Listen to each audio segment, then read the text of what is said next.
Assalamu alaikum warahmatullah. Chapter 4 Pictures name. Page number 31. Pictures name Ana, Angti, ইয়া এই pictures নেমগুলো বলতে হবে। তারপরে chapter হলো chapter 5 43 number page 43 number page. এখান থেকেও পিকচার্স নেমগুলো বলতে হবে। ওয়াহেদ, ইসনান, থালাথা, আরবা, খামসা, কলাম, হাতি। এই পিকচার্স নেমগুলো ভালো করে শিখতে হবে। পিকচার্স নেমগুলো যদি পারে আর দুইটা এক্সারসাইজ থাকবে, সেগুলো বাচ্চারা করতে পারবে সহজে। পিকচার্স নেমগুলো ভালো করে শিখলে বাকিগুলো করতে পারবে।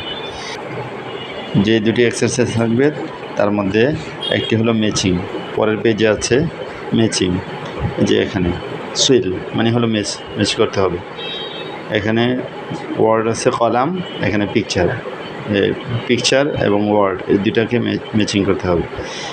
কলাম, তারপরে 2 নম্বর আছে ইসনান, সালাসা, আরবা, ওয়াহেদ, খামসা, হাতি। পরের পেজে এখানে আছে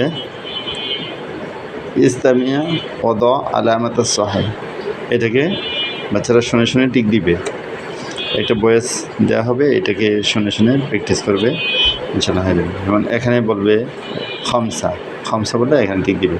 ওয়াহেদ, খামসা।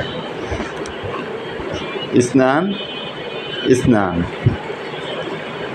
সালাসা, ওয়াহেদ, আরবা, হাতি, এখানে টিক দিবে।